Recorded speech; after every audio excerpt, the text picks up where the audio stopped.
So as mentioned, the topic is design thinking, and we are adding the context of media into it. We are not the media sector experts, you are the ones, but we are trying to add some insights from that perspective there. So first, something about us. As mentioned, we two are designers. I'm Jonna, this is Christopher, and I'm coming from this kind of my journey towards design thinking. Started from the visual design, information design, UX concepts, service design, and now more on the process level. Yeah, and I come actually from the sports science side and changed then to the human factors engineering because it was interesting to see how the human body actually interacts with the machines, and then developed further to user research, UX concepting, and now I'm also doing the service design part at Gofore. Yeah, and just a few words about the company who we are representing. Gofore is also Fabian, our colleague in here. You can tell more about Gofore afterwards. So we are International User Research and Digital Transformation Organization, and here are just some facts of us. Yeah, we are more or less closing the 500 experts nowadays. Now we are operating in 4 countries, having 8 sites in Munich, Madrid, Helsinki, Swansea, London, Tampere, Jyväskylä, and Turku. And these are our design disciplines. These are the areas that we are operating on. We are not going in depth into these areas, but just to give you some idea where we are coming from. And currently we are 70 people, 70 designers at Gofore internationally. And this is our structure for today. First, we are talking about a bit about the media sector observations, then some technical opportunities, and then moving more towards the design thinking, talking about what it really is about, going through the phases, and then we have super exciting exercise to do. You can see this mess in here related with that, and then later on, let's see how much time we will have for the conclusion and discussion. Yeah, so about media field. Our observations coming from the consumer perspective. Currently we are surrounded by content more or less 24/7, at least all the time when we are awake. I can whenever grab my phone and check what is there. So if you compare how it used to be, we used to have these morning slots for newspapers. Then in the afternoon we were maybe checking the tabloids, and in the evening we opened the TV and enjoyed that. So, but that's not the case anymore. We are consuming throughout the whole day. And what it causes, it brings some challenges to us. Like nowadays we are sleeping less and less because there's always something interesting to check in a Facebook or an article to read at the LinkedIn. So our sleeping time is decreasing. And also we are getting worse and worse in standing boredom. We are kind of hooked by these dopamine hits which we get from getting some push notification or a like from in my post at Facebook or a comment from a colleague at Slack. And this leads to us to be in this kind of a reaction mode all the time, which is also decreasing our cognitive capacity. So one can ask that, or are we maybe becoming stupid because of this? We cannot concentrate that much anymore, going to that in the next slide as well. And there's a counter phenomena taking place. So people are taking time off for social media. They are uninstalling apps in their phones so that they would be better able to control their time. So the way we consume content and media has definitely changed. Like there's a number of using 1 hour per day just for browsing content, looking for content. So we can state that the feed and the browsing has become a content by itself. And then consequences of that is that we are not so good at concentrating on long content blocks anymore.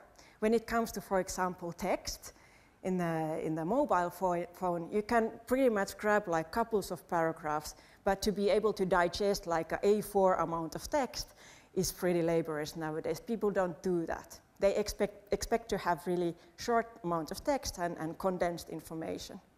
And the same goes with the videos. The video needs to grab your attention within couples of first seconds, or otherwise you start doing something else. So some are claiming that we actually have ADD nowadays, the attention deficit disorder. Well, I'm not sure about that, but something is going on in there as well. And there are some problems coming out of that. So if you think that, because the issues in today's world are pretty complex, like thinking of, for example, immigration or refugees or these kind of phenomena, it's pretty hard to condense them just in a headline or a kind of English amount of text. So this easily leads to misunderstandings, misjudgments, because we are not able to grab all the information and all the details related with the issue. And then there is another point to this direction. There are these people or parties who are ready to use this against us. Everybody knows the concept of fake news and so forth.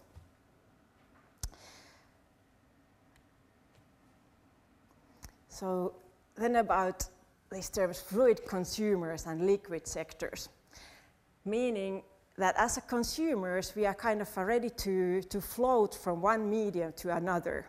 If there is nothing coming from TV, maybe we go to Netflix, then we open up iTunes or check what's at Hulu, and if there is nothing there, then we maybe end up at browsing Facebook or whatever, so that we are kind of constantly moving between these mediums.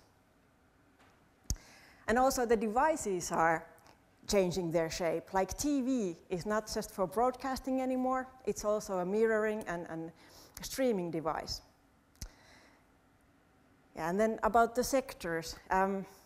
There used to be pretty clear division between media. Of course, you know, like everybody has gone digital. If it's a newspaper brand or TV brand or radio station, everybody is playing on each other's ground. But then if you think of the sectors themselves, like for example Red Bull, well, everybody knows Red Bull, is a media house more or less nowadays. Or the Chinese WeChat, they're an operator and also a bank, a retailer and a media producer. Or then Alibaba, who used to be this wholesale platform provider, but they are nowadays serving consumers as well and making movies and so forth. So players are really looking at all possible opportunities in the area of media as well. And then if you think of the supply chain, also that has changed. Like nowadays, all the content distributors, content creators, they go directly to the consumers. They are on our phones. So how the companies are able to reach the consumers has changed also. So, why this human-centric design is so important right now? Well, the consumer expectations are increasing. We demand more self-service, more speed in execution, responsiveness, so forth. And also, if the companies, in this context, the media companies would continue as is, they don't exist tomorrow anymore. Consumers easily switch to another provider. So the consumers, they don't want to pay for content.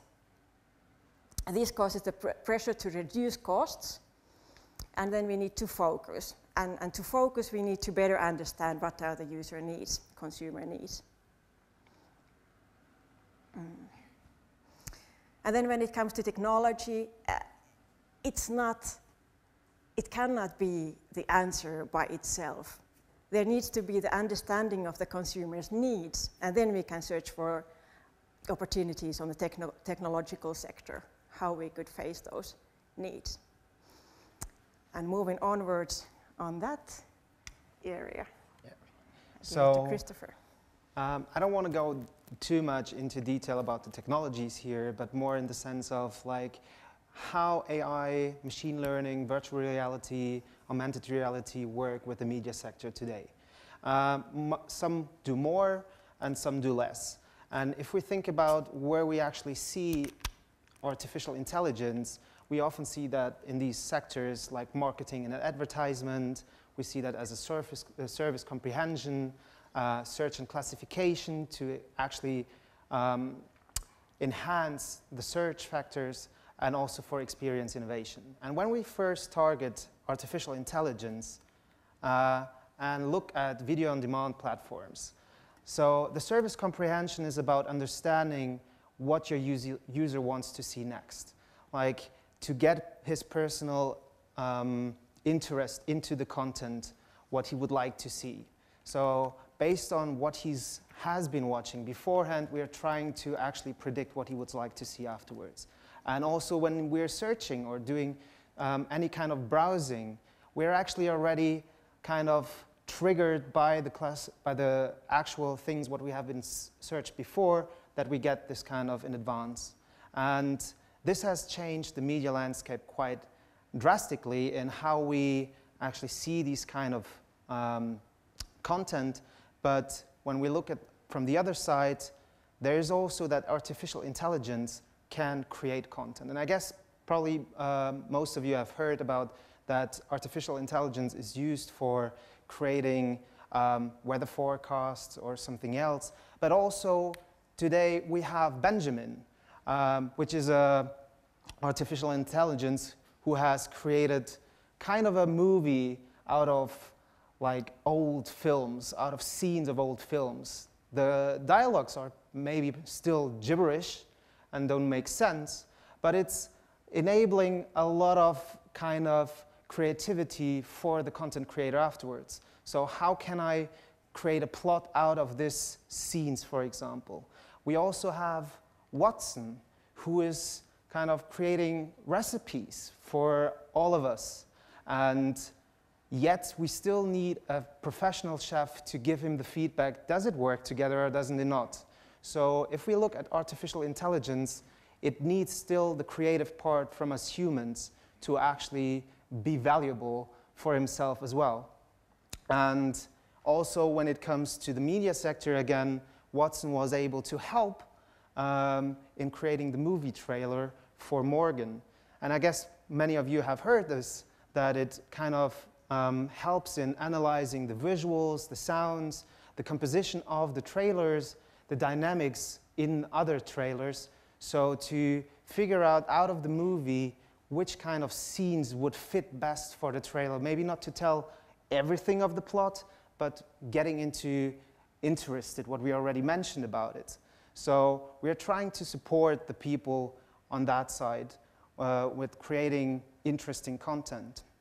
But on the other side, if we go for other technologies and the human behavior, how it changes, that when we look at the Olympics this year, virtual reality was quite something for that. Like that I was able to decide how I want to experience the Olympics, where I want to stand. Do I want to be part of the actual person riding down the slope or something like that? And it even goes further that at some point Netflix is trying to make it more interactive, that you have a story which you're kind of telling yourself, you're deciding where to go. Do you want to go right? Do you want to go left? Like these kind of things are getting more and more, that the human being is more immersed into the actual story.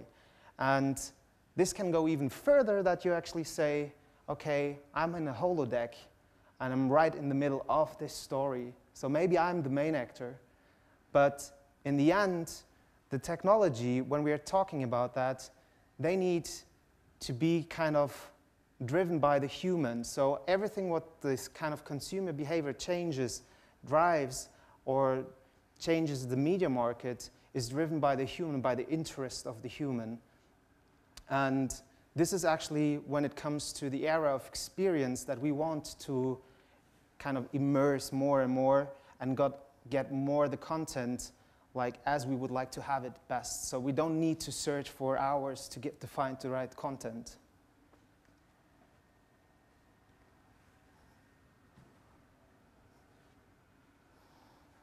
Great. So how to utilize this human-centric design and design thinking methods to succeed in this turmoil? So design thinking, I'm sure everybody knows something about it. Does somebody consider yourself as an expert or experienced? Or let's ask this way. Have you really utilized design thinking methods already in your work? Okay, great. So, this is one aspect to it. Is it just another buzzword? Well, not in our opinion. If you go to image banks and search there with the term design thinking, what you get? You get pictures of post-it notes and people working together. Maybe there is something there. So just some facts. Where does the term come from? It was kind of invented at the Stanford University in the 80s and 90s. There was a guy called Rolf Feist. He was teaching design thinking as a method of creative action. And then there was another guy called David Kelly, who established in the 90s this company called IDEO, and kind of took this design thinking and productized it. So design thinking, like Ralph was referring to in the beginning, it's a method. It's not one tool, but it's more of an approach and a mindset, how to work, how to solve complex problems in the nowadays modern world. These are just some key terms related with the design thinking. It's always iterative. That's for sure familiar to you. So that once you create something, you continue creating it further, and the solutions are also all the time developing. And then it's very much human-centered. You start from understanding what are the people's needs, what is underlying there. You don't go solution first. And it's not only the kind of the masses that you should be discovering. It's not the average people, average consumers who usually come up with the new approaches of how to use your service or product, of course. It's sometimes better to check the edges. For example, the people who are using your content in a different way than the others. From there you can find some new ideas. And then, yeah, referring to the image bank examples, it's collaborative. It's not about you coming up with the solution, but just to finding the solution together with the team, with the multidisciplinary team.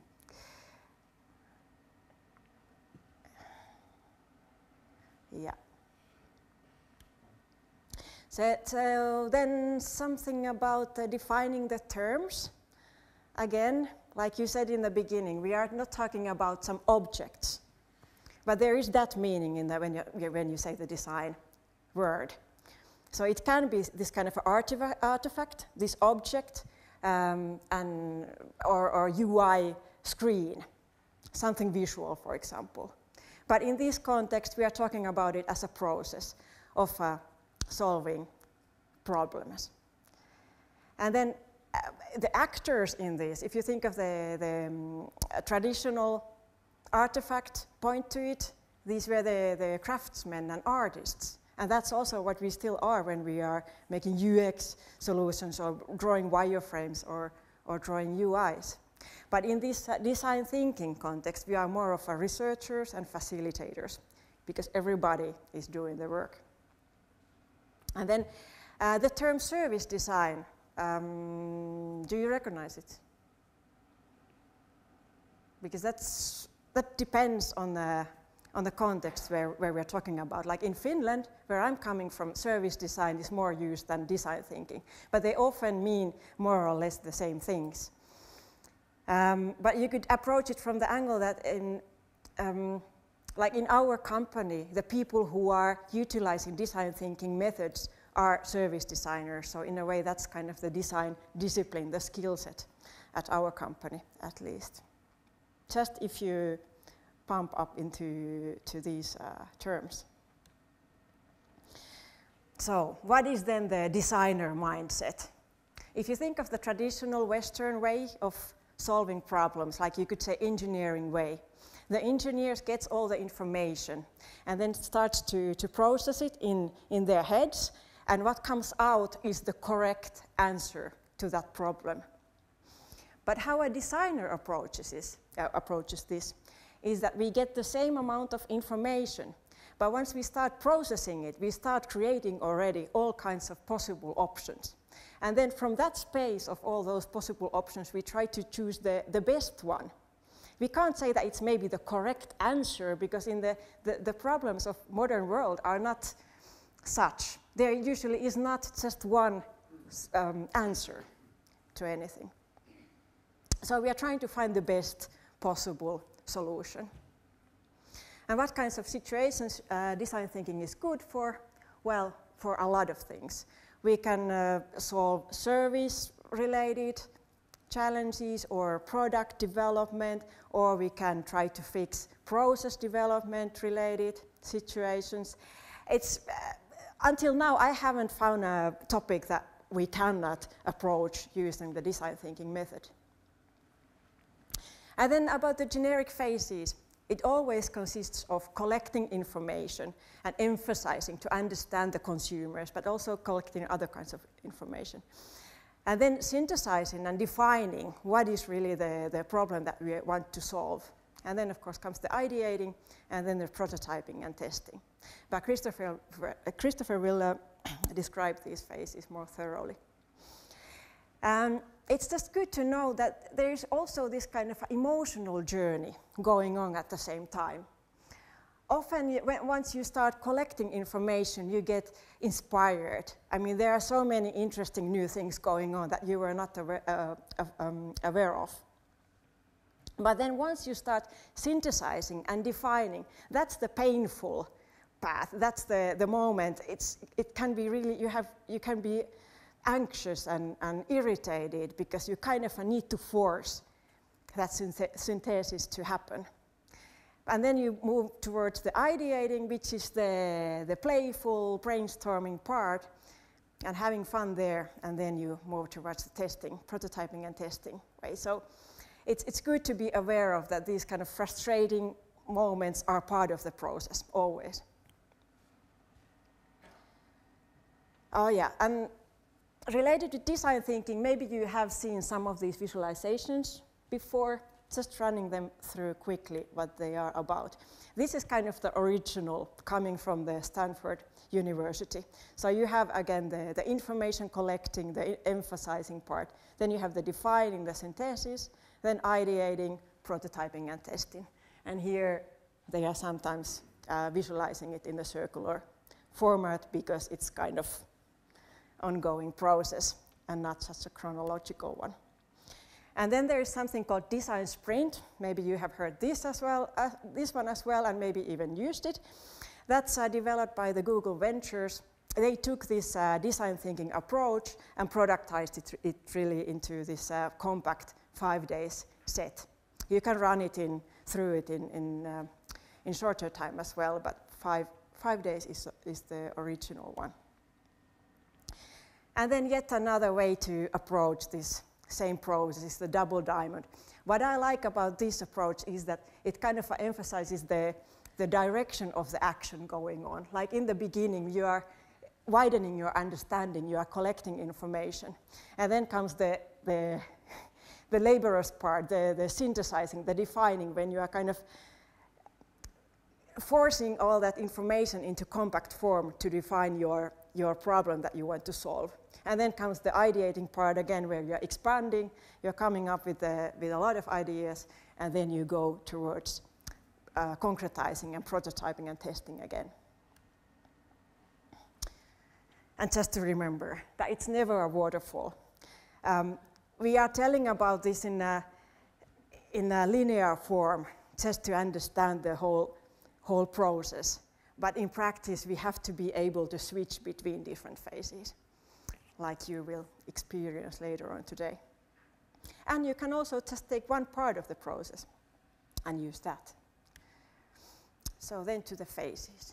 Yeah, So now we just have seen this double diamond process, and we want to go through these phases to understand a bit more what we are going to do. And Jonna already has expressed a bit and explained a little bit what's going to happen there.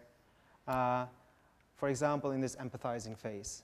So what are we trying to do here is gain insights of the problems we are trying to solve. May it be a process, may it be a service, or whatever it means. We are trying it not to understand it just from the technological part, but more from the human part. So from the human point of view, we're trying to understand their experiences, their motivations, why they're doing it, their frustrations with handling with something, or even the general feelings they have about it. So when it comes to that, we really want to get into their skin to understand that. And often it is also that, so because the users are that different, we are not just collecting qualitative data, but we are also collecting quantitative data to understand, okay, this user group might have this user needs, another group has other needs, so how can we actually understand the data we're collecting? And if it's kind of business-oriented, then we also have different other approaches where we utilize market data, financial numbers, or other kind of data. And when it comes to this empathizing phase, we have plenty of tools, of course, but mostly we're having interviews, for example, where we're kind of interviewing relevant people from that particular group. And when it comes to that, it's not that always the interviews reveal everything by talking with them, but it's about listening as a researcher. So there's a lot of communication which is not unspoken. Like, how does he feel? How does he do something? If he doesn't do it, why doesn't he do it? So we need to try to understand why people act as they act. And as already mentioned, often it is interesting to observe the extremes, because they might have a certain solution or a problem towards a problem which is for the bigger amount of people actually not a problem. But in the end, if we collect this feedback, we might help everybody else as well. For example, there is a fitness app in the US which is for children, and they were wondering because they were trying to fight against obesity. And the problem was that the normal people, in a sense normal people, they were using it, but the extremes haven't been using it. But why? So they tried to discuss that with them and just figured out, like, okay, there is this part of collaborative which is missing.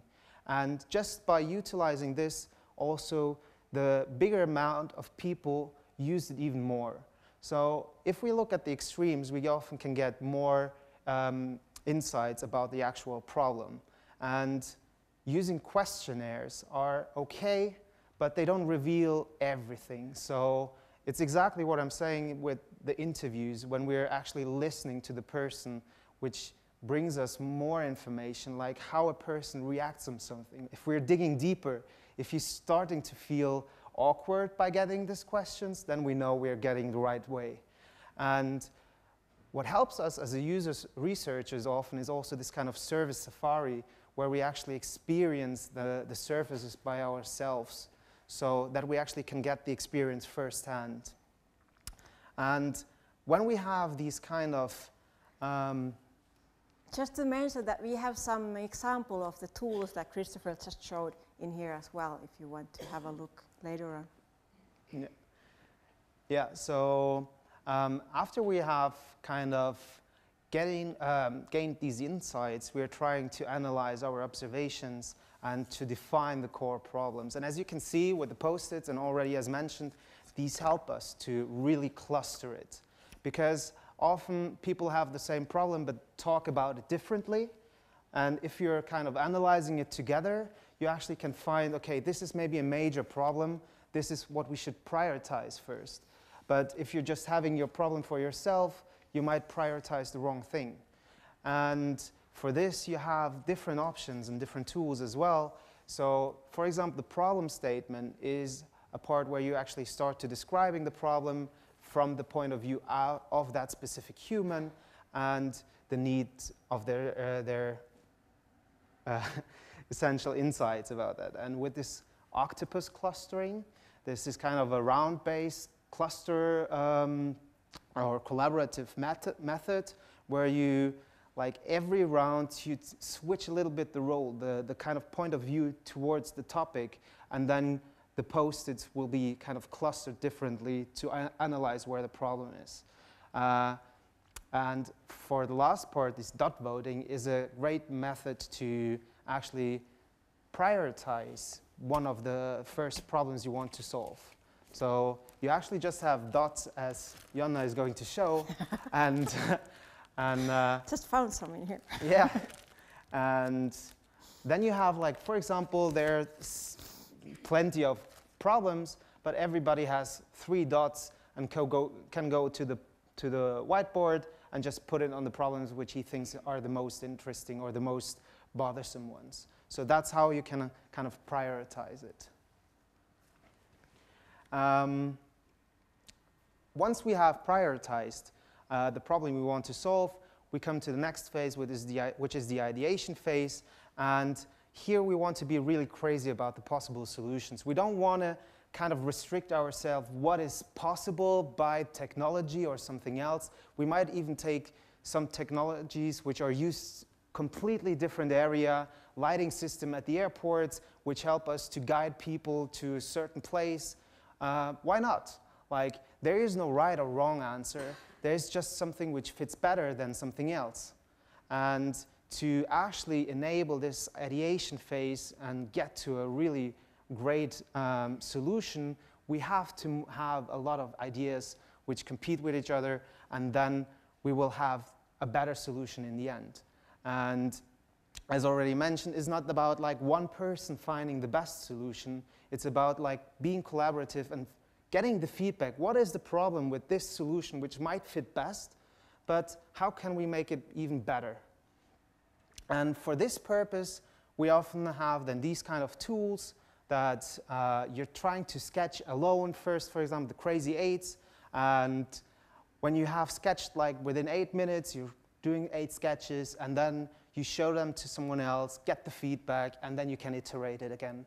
Body storming is when you're having more of physical exploration about certain services, like if you're at a counter service and you're trying to have these kind of acts, helps you to gain a lot of insights if your idea works out or not. And how might we is like that we rephrase these the problem statements we had and try to find new opportunities. Once we have figured out, okay, what ideas we want to go further with, we will go to the prototyping and testing. Prototyping is not as often believed in that we will create the whole solution, and this is how it's going to be as a product. It's more about having a very rough idea prototyped, maybe piloted, and an inexpensive investigation about the service or solution we have created. And here we want to really just to say that as fast as we test it, the earlier, the better it is. And no, I lost my track. No, the faster we can test it and we set tight deadlines, the easier it is to express and not getting in the wrong imagination that this is maybe the final solution. So we really want to have rough sketches which we prototype, maybe just some theatrical plays as here, and these will help us to find the right solution as early as possible, as cheap as possible. And it might slow us down in the beginning because we are having a lot of circles doing this testing, but in the end it will help us to prevent a lot of coding or implementation which is not necessary because we have been testing it before. And for this, there are certain different possibilities, and here like storyboarding, where we really kind of making narrative sketches just to tell the story within sketches. We can do paper prototype paper prototyping where we actually use just our sketches as interactive models, like, or we make this play again, what I already mentioned, that we really test this out.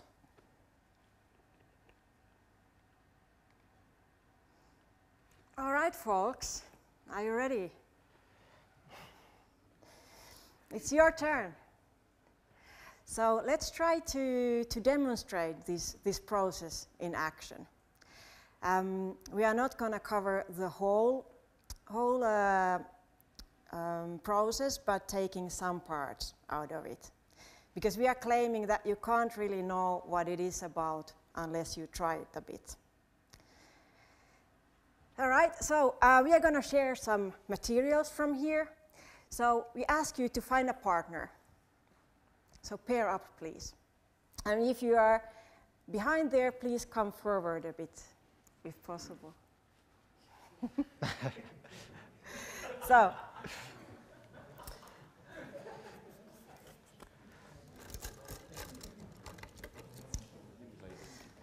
once you have a partner, we are bringing you some materials. Like one set for both. Oh, this is not really helping. Yeah, I think if you can take the pens and I take the papers, I think that works better. Yeah, thanks. Can I help? Yes, please. Yeah, that's great. So for each person, we would like to take you one one set for each. with one paper. So, yeah. So, just a second, you will need as well one set. and take a pen as well. For They are each person, available. I don't just we need have one, them in here. one set. Yeah. Please have your set. Okay. Yeah. Oh, you have a paper pen. I mean. You have You need it? a pen? One Pen? for each. So, yes. Achso, So. zwei. Perfekt. Wie bitte? Einmal A, einmal B oder? Nee, das sind alle die gleichen, aber jeder darf das einmal selber mitmachen auch. Yes. Stift ist schon da. Yes. Dann darf ich. Perfect. Genau, also das ist ein Set jeweils. Genau. So, Zwei, do you already dann have the vielleicht auch noch the einen zweiten Stift dann materials? wahrscheinlich. Yes. One for each person, so you have Genau. to. You should have your own. Jawohl. Dann hole ich noch ein bisschen. Yes. Yes. Do we need more? Yes. Do we have? Someone needs a pen. You need a pen.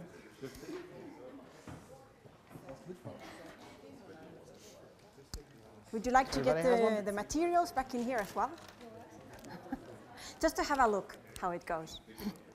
So you can choose to use it or not.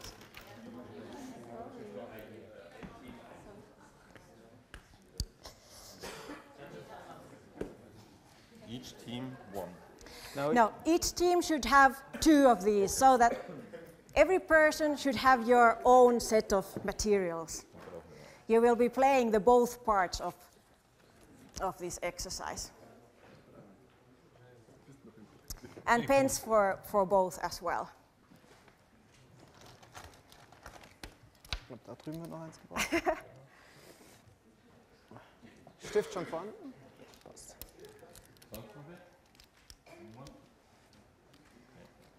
Okay. Brauchst du einen Stift? Yes.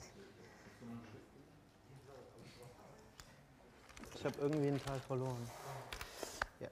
So, great. So next thing should be that you choose which one of you two is the person A and which one is B. There is no difference you won't be playing different kind of roles. Okay? I'm assuming that this one is decided now. If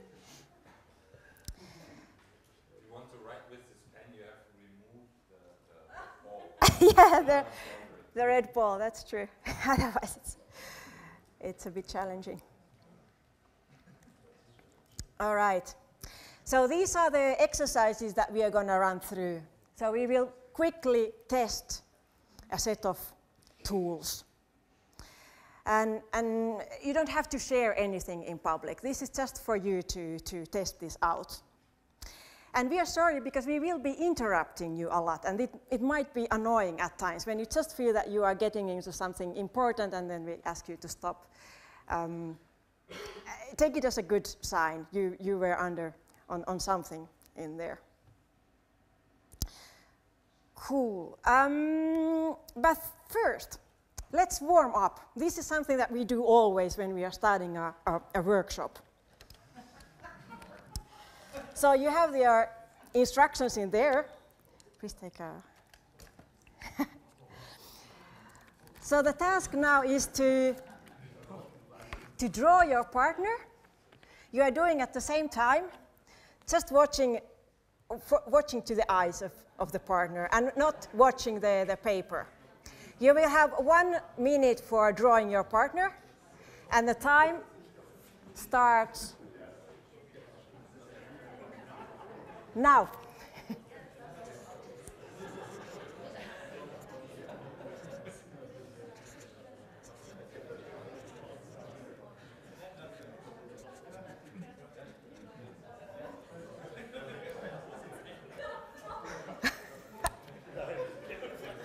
Okay, maybe this one wasn't that good. No.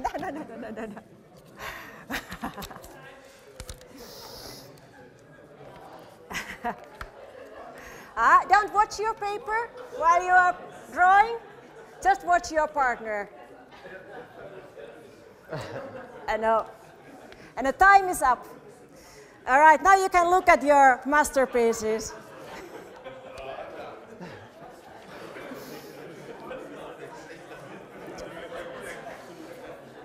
All right, guys, may I have some silence? Now you can have these as a, I don't know, for your next Xing or LinkedIn profile image or whatever. So this is me and this is Christopher. And this is the level of the sketching and of the prototyping that you should aim at.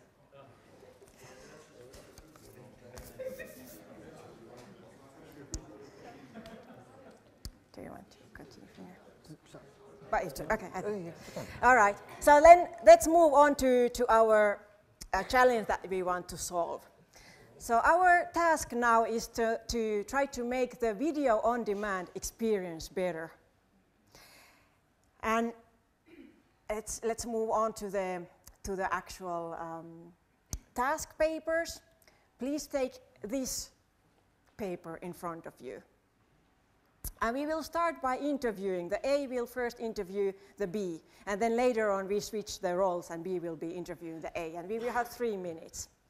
And the target is to describe the story from your partner. And for example, when it comes to video on demand experiences, like I pretty recently broke my knee, and I was really looking for like this physical reality TV shows to get some motivation for the exercising, and I was not able to find what I wanted to. So I was browsing Netflix and the other sites, but I just couldn't find anything. And then later on I started thinking, okay, because then I switched to do something else, but maybe there would have been some opportunity to offer me something else then. So this is just one example, but you will all have your own experiences, and let's drill into those ones. So I'm just opening the timer, and the 3 minutes starts now.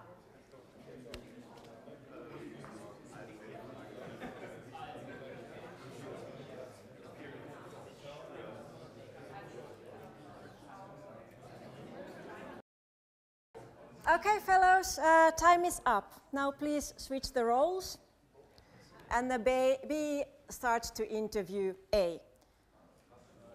Time started now. Time is up. So now we move to the next one. So if it starts to irritate you because you're kind of finding something, that's a good sign. And really, now the time is that you're switching again the roles on one side, but then also to dig deeper where you find maybe something interesting which you want to figure out more. So if you had the feeling that your partner was laughing about a special situation, or there was something extraordinary, or he might have been actually getting emotional and could start to cry, then you're right in that moment where you should dig deeper and get him. So Yeah, so try to find those pain points, maybe the negative things, maybe which you could fix in that experience. Yeah. So you have another 3 minutes now for this. A interviews B. Again, we are interviewing. So the A interviews now B again, and you concentrate on some insights that you just found. And the time started now. Stop. Now you might need to change again the roles. So B interviews A. Same as right now. Time started, 3 minutes. And stop, please. All right, time is up for the empathizing part. Now we move to defining our problem. So now the next task is to capture the findings that you heard. And this is an exercise which you are doing at the same time, both of you, A and B. So try to describe the things that your partner was trying to do in their stories. Use verbs, that's a good way. And try to understand the variety and complexity of the experience, what they went through, and which aspects did affect that whole experience, if it was a good or a bad thing about it. So now you will have 2 minutes for this, and the time starts now. So please do this silently and just describe the findings in the paper. Time started, 2 minutes. Stop, please. And then let's move on. So in this part, we really want to define our real problem. So choose one of these needs and insight, what you just discovered right now, and reflect it briefly with the task we are giving you in the beginning. So just be short and specific when you're filling that out, what kind of partner you have, the needs and the way he wants to do something, and why he wants to do something. And you have 2 minutes to do so.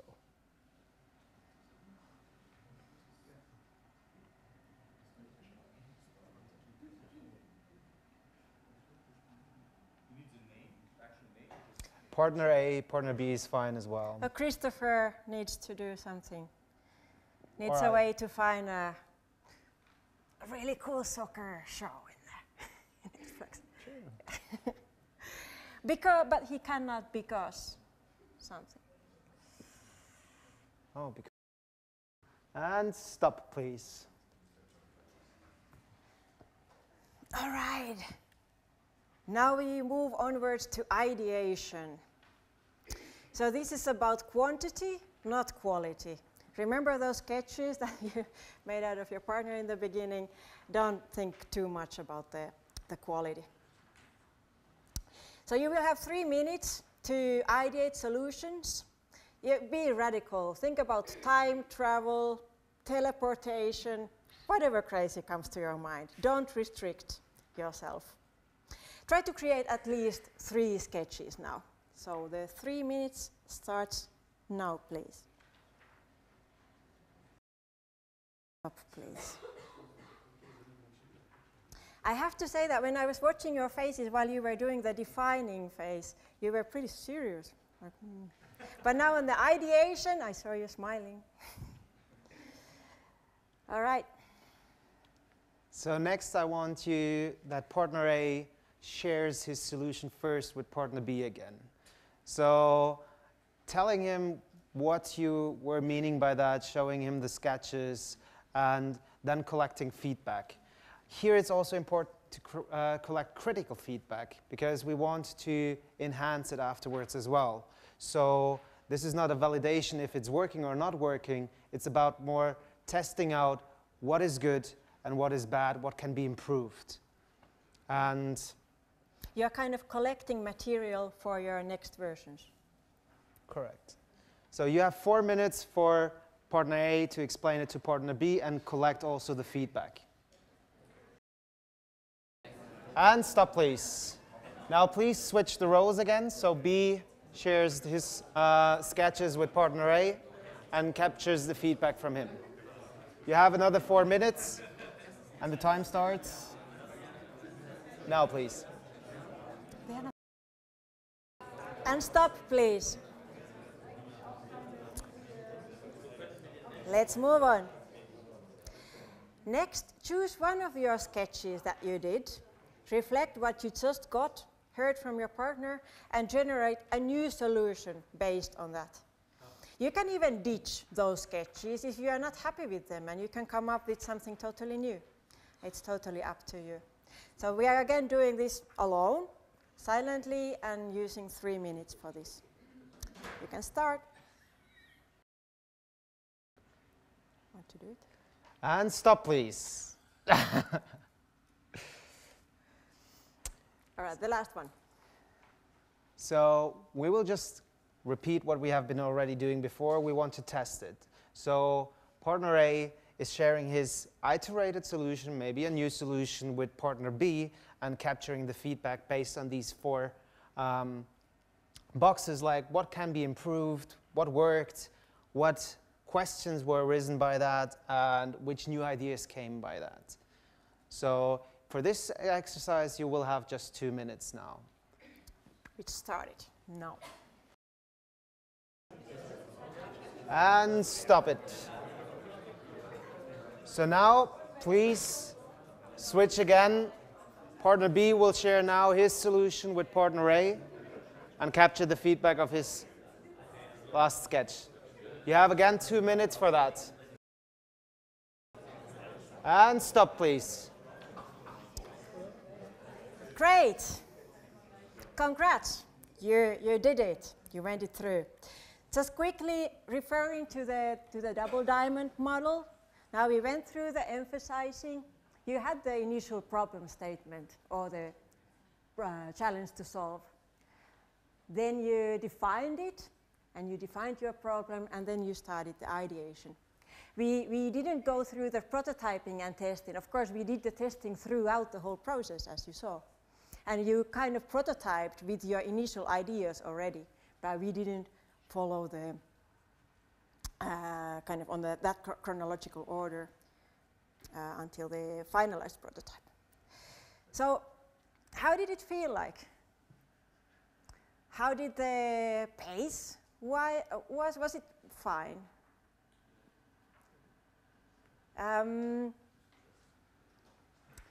Have you done something like this before? Yeah. Were there maybe some parts that you would like to do again? Or for example, would you have liked to interview your partner a bit more? Yeah. Or maybe to make more sketches? So it looks like you were lacking time. So it's also good to think that what would you do next? How would you make it better? What would you change? And also, how did it affect on your process when you got feedback from your partner? How did that feel also to show your sketches to them? Was it easy? Yeah. All right. Great. So we are hoping that you got a bit of an idea how the design thinking process can go. And because we are in this kind of a situation here, we needed to use these methods. Like usually on the design sprints, design thinking workshops, we are working on the more of a classroom and with a team. And we are creating the ideas together, kind of elaborating others' ideas further. But this was just to get you a taste of it. So back to the facts. As mentioned, the design thinking can be used for several fields, for the services, products, processes, even work cultures. And one thing to mention that often when we are running this through with clients, it's not only the service or product challenge that we are trying to solve, but we are also working on the cultural side. Because we have these multidisciplinary teams where there are salespeople, marketing people, decision makers and of course the designers, we are able to remove the silos and everybody is working on the same goal. So it's really good exercise just for the communications needs. And so what about if you feel that your challenge is too big to solve? A question about is design thinking useful for everything? Yes, I'm claiming that at least. Kind of the solution level should be adapted to that. Like sometimes we end up having these user interfaces as a prototypes, but sometimes it can be a description of a process. Really just a workflow sketch, for example. And some points which help you to run this through. Sometimes it's good to narrow the scope and just start from somewhere to make it concrete and to get somewhere. And then you can change the direction on the go. And sometimes it's useful to have metrics there that you are trying to change, like you identify your North Star KPI, the most important number that you want to affect. For example, if you are trying to make your website better, you want to increase the time that your users are spending at your site. And just kind of probe that problem from this different perspective. And then, as mentioned, try to get the business people and decision makers involved, because this is about also cultural change and development change, so you will need these people to make the change happening. And yeah, don't force the prototype into any format if it's not serving the need. And just to show you quickly, we were also utilizing some design thinking techniques to put this presentation together. So it's kind of something that you can use for everything. We also had like goals here and threats. For example, are we getting you active? Do we freeze on stage? So forth. And so we were kind of reminding ourselves actively about these threats and also about the goals throughout the process. So we are running over time, but maybe just quickly mentioning some cases that we have been learning from. Yeah, so we have been participating in this EU-funded HBBTV project where we didn't utilize the design thinking properly, and this caused some kind of problems as well. So because of that, we were not able to really get the collaboration in that moment or in that effect that we actually could have get one goal together, but everybody was kind of trying to figure out their own perspective for their solution and how they could kind of enhance it. And this was kind of also a problem that there were not enough user insights then at the end, and we couldn't get into this iteration process to really define like how can we improve the solution, because everybody had his own focus, and this made it quite difficult to actually find the right solution which would help everybody. Yeah, and to say that the main problem really in this specific case might have been that the technical solution was kind of defined in the beginning. Yeah. Yeah, so, but we learned from there. Yeah, we learned from there, and we tried a different approach for this, for the MTV HBBTV project, where we also were trying to create applications from the consumer point of view. And yeah, maybe you tell a bit more about that. Okay, well, I was not involved in this case either, but the point is that we were trying different methods, and then we were changing the direction on the go. So even we were not kind of forced to follow the initial problem statement. And at some point we were doing something for the consumers, but then we understood that actually the advertising segment was more useful, so we started prototyping for that use. And this related with, like the small stamp in there relates with the possibility for consumers to buy tickets for a Disney show directly during the advertising. Yeah, and yeah, one other notion, we first made these really fancy looking videos as prototypes.